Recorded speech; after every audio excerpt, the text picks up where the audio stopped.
Durante 15 años de carrera periodística, he aprendido que las tragedias más profundas no comienzan con un estruendo, sino con un silencio, no con una discusión, no con una confesión, sino con una sensación leve, casi imperceptible, que se instala en el pecho como una sombra que nadie más parece notar.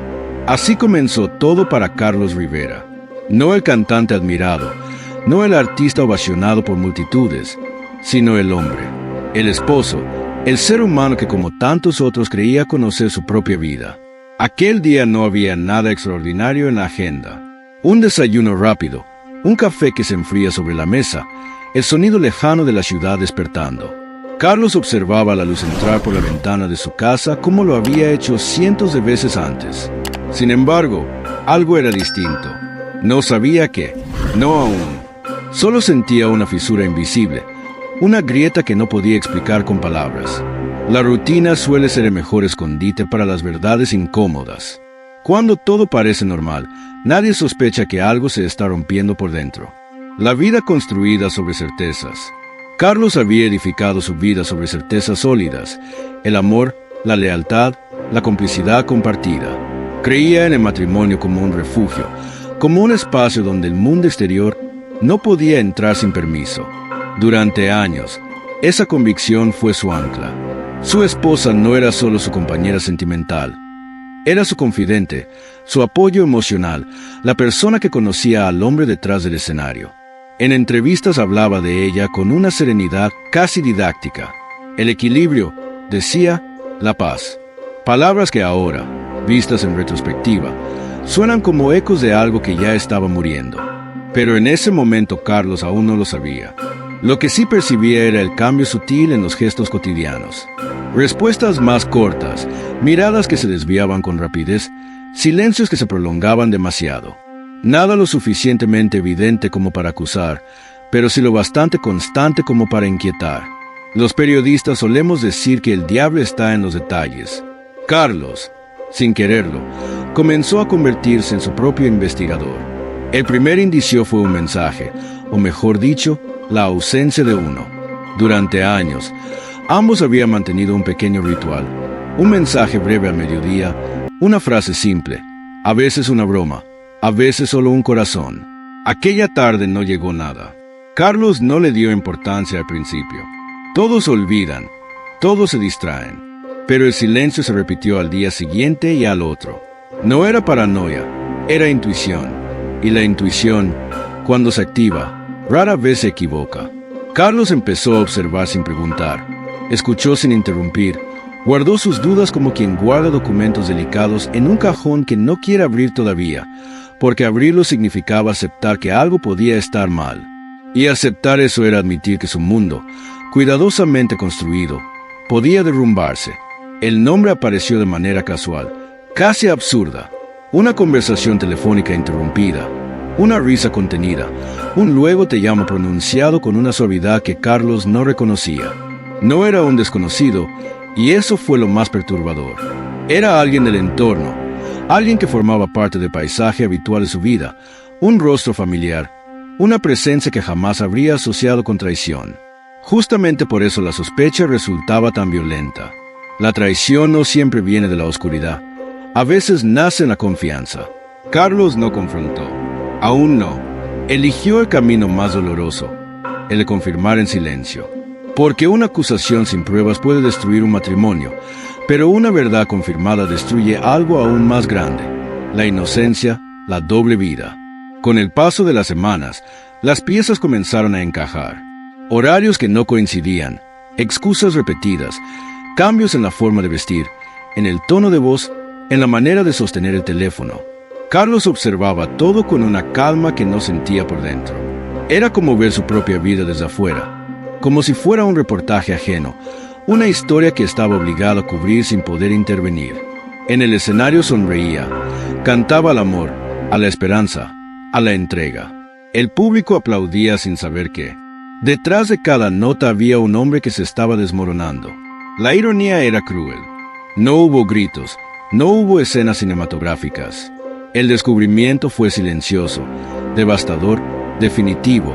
Una noche, Al revisar algo tan cotidiano como una tableta olvidada sobre la mesa, Carlos encontró lo que nunca quiso buscar: mensajes, palabras que no le pertenecían, promesas que no eran suyas, una intimidad construida en paralelo, lejos de su mirada, pero demasiado cerca de su vida.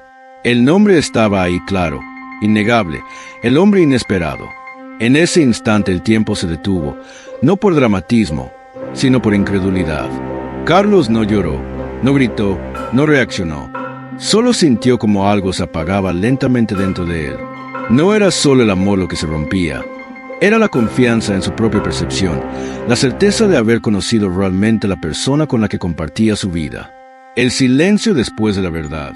Esa noche Carlos no dijo nada. La observó dormir como quien observa un recuerdo que pronto dejará de existir.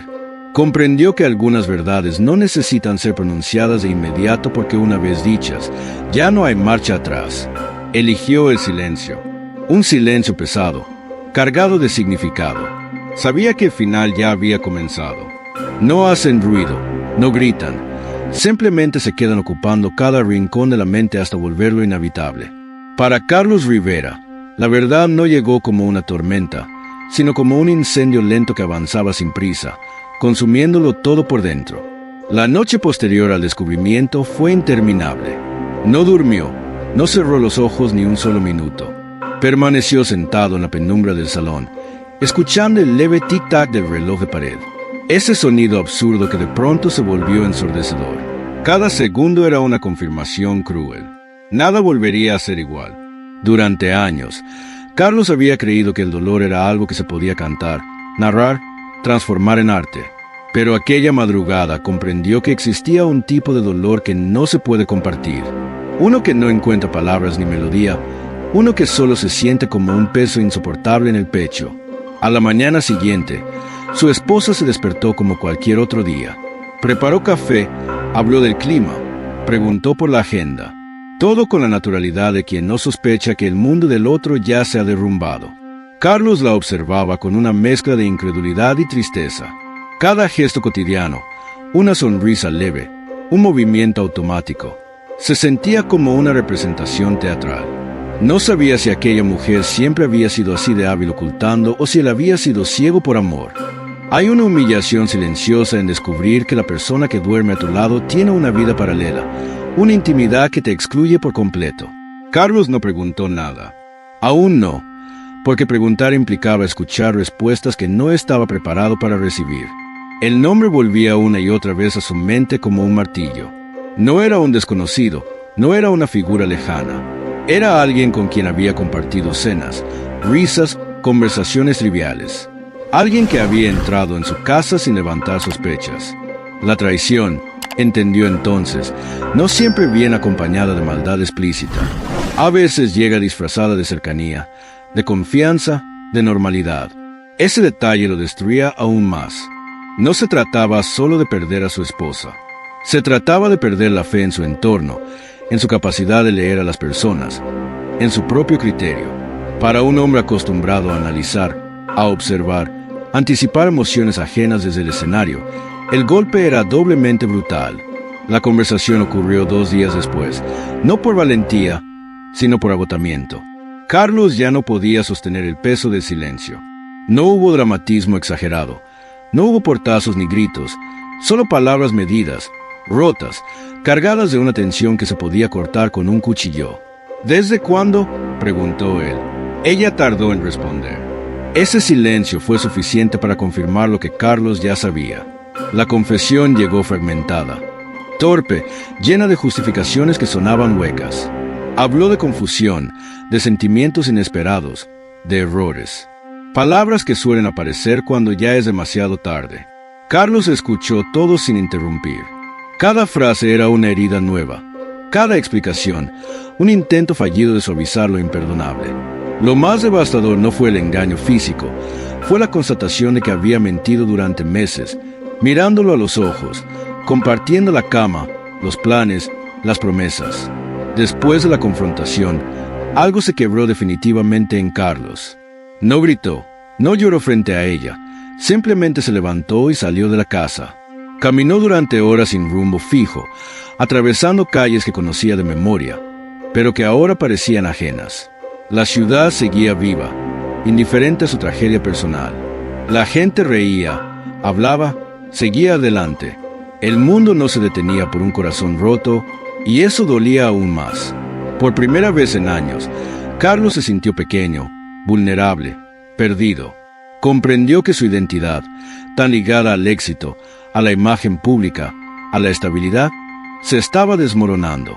No sabía quién era sin esa vida que creía segura. Esa misma semana tenía compromisos profesionales, entrevistas, ensayos, apariciones públicas. Cancelar no era una opción sin levantar sospechas, así que hizo lo que había hecho toda su vida. Se puso la máscara, sonrió ante las cámaras, respondió preguntas sobre proyectos futuros. Habló de amor en términos abstractos. Nadie notó nada, o tal vez nadie quiso notar.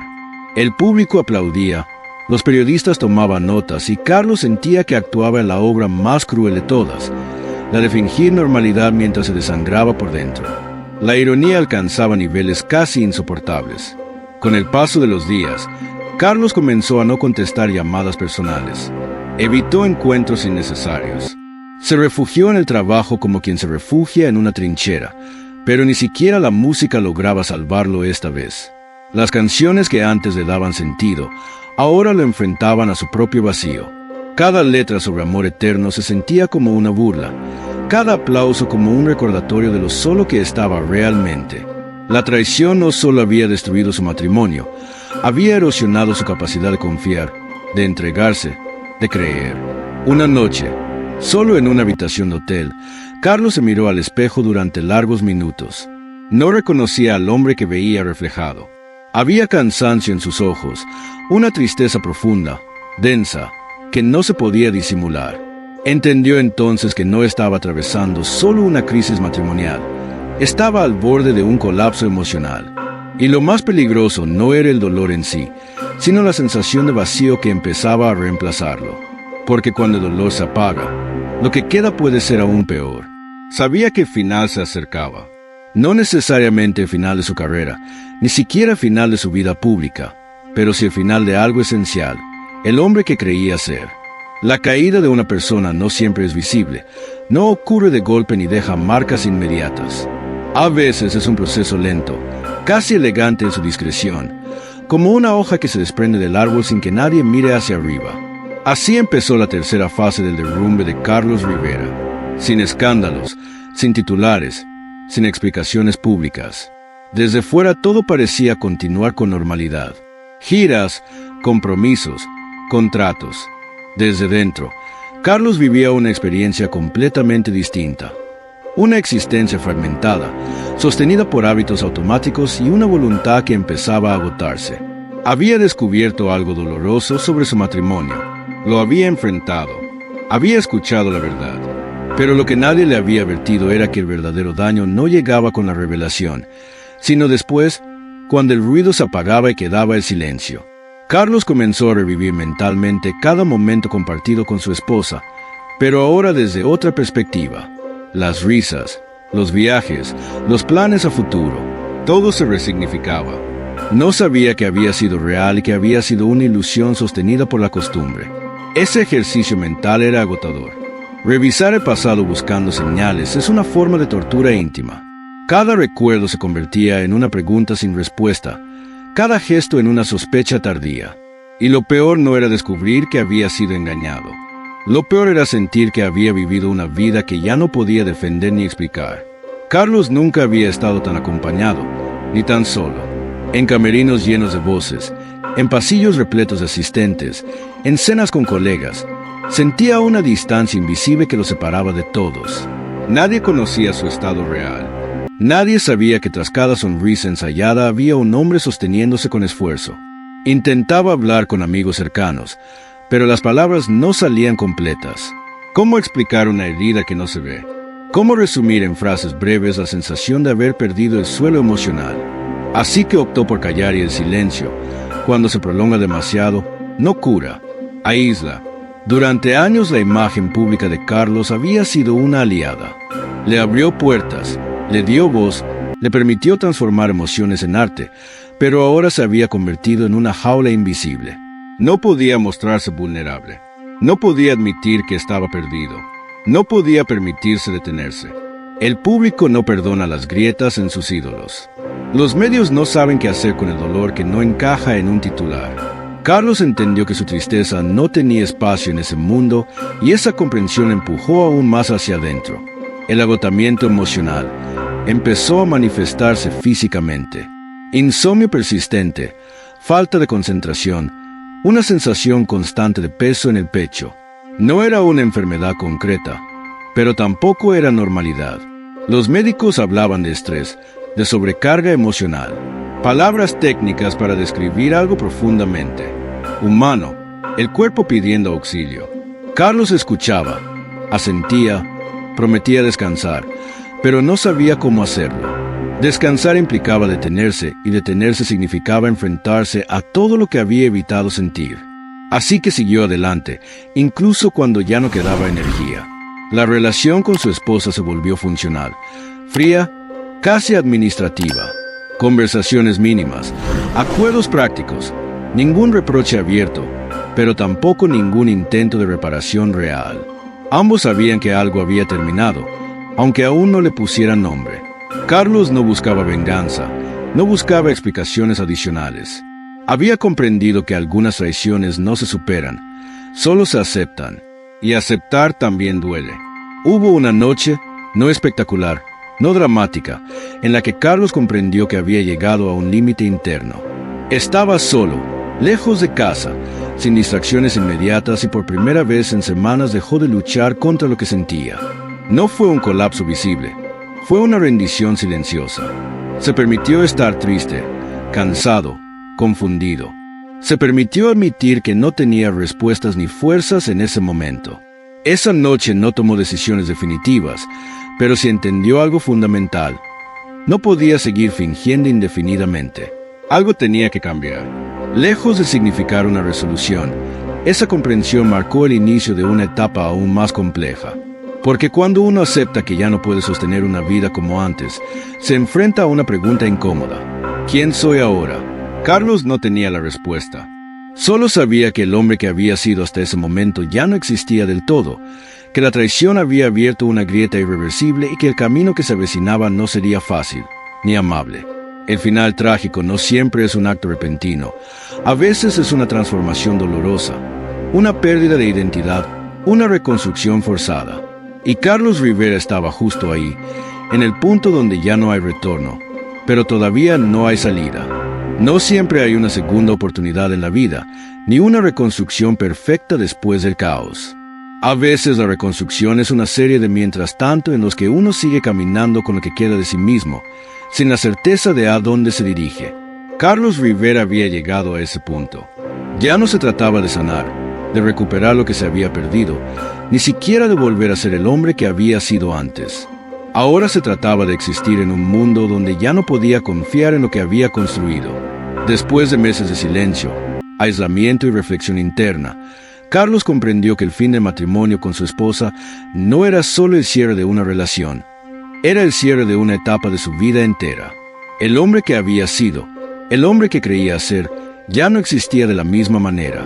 El proceso de aceptación, aunque doloroso, le permitió dar los primeros pasos hacia algo más profundo, la reconstrucción personal.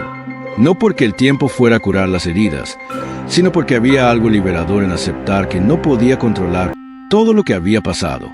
No podía cambiar la traición, no podía devolver el tiempo, pero sí podía decidir qué hacer a partir de ahí. Y esa decisión, aunque difícil, fue el primer paso hacia el renacimiento. Carlos sabía que las apariencias aún importaban. El público que lo había seguido durante tantos años esperaba ver al mismo hombre fuerte, confiado, brillante, el artista en el escenario, el ídolo, el hombre que inspiraba. Pero detrás de esa fachada, Carlos ya no era el mismo. La crisis no solo le había cambiado emocionalmente, sino que había alterado profundamente su relación con la fama, el escenario y la audiencia. Ya no podía ver su vida pública de la misma forma. El brillo artificial de los focos ya no lo llamaba con la misma intensidad. En su lugar surgía un vacío y fue en ese vacío donde comenzó a encontrar algo más genuino, su verdadera voz. Decidió que no podía seguir siendo el hombre que el público esperaba ver. En lugar de esconder su dolor, de evitar la verdad, Carlos decidió mostrar una nueva cara, la de un hombre que, aunque marcado por la vida, no se dejaba destruir por ella. El primer paso fue una serie de entrevistas públicas. No eran grandes exposiciones, pero eran pasos que le permitían hablar de sí mismo, de lo que había vivido, de lo que había perdido y ganado. Era de alguna manera su intento de sanar ante los ojos del mundo, no para recibir consuelo, sino para liberarse. Para Carlos, la liberación también vino con la decisión de cortar los lazos con algunas personas de su círculo cercano. Amigos que no comprendían su dolor, familiares que, aunque bien intencionados, insistían en minimizar lo que había ocurrido. Había llegado a un punto en el que necesitaba estar solo, entender sus propios sentimientos sin la presión de las expectativas ajenas. Este aislamiento no fue fácil de tomar, pero Carlos sabía que debía hacerlo. No podía volver a ser la persona que otros querían que fuera. La ruptura con el pasado fue dolorosa, pero esencial. Cada recuerdo, cada vínculo, cada lugar que le traía añoranza tenía que ser reevaluado. Él entendió que el verdadero renacer solo era posible dejando atrás lo que lo mantenía atrapado en una versión que ya no existía. El proceso de renacer no significaba simplemente eliminar las sombras del pasado, sino construir un nuevo futuro desde la aceptación. Carlos comenzó a tomar decisiones pequeñas pero significativas, como dedicar más tiempo a sus pasiones olvidadas, conectarse con causas que le emocionaban y revalorizar las relaciones que realmente lo nutrían. Encontró un espacio para la paz, un lugar donde podía reconectar consigo mismo sin la presión de la fama ni las expectativas externas. El primer paso fue aceptar que la vida no siempre será perfecta. La segunda, decidir que aunque no pudiera recuperar lo que había perdido, podía elegir lo que estaba por venir. A pesar de la traición, a pesar del dolor irreparable, Carlos entendió que el rencor no podía ser el pilar de su vida, no por ella, ni por la relación que se había ido, sino por él mismo. La reconciliación no fue una vuelta al pasado, sino una aceptación del presente. Él y su esposa ya no se amaban como antes, pero ambos habían aprendido a respetarse nuevamente. La conversación final, una conversación que nunca ocurrió de forma grandiosa, fue tranquila. Hablaron de lo que había sido, de lo que había terminado y de lo que no podrían cambiar. Y así, sin promesas, sin futuro claro, pero con el entendimiento de que todo había sido un aprendizaje, ambos comenzaron a caminar por separado, pero no en silencio, al menos no en el tipo de silencio que destruye.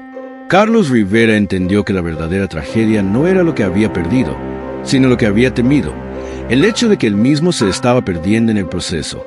Y eso finalmente fue lo que lo hizo renacer.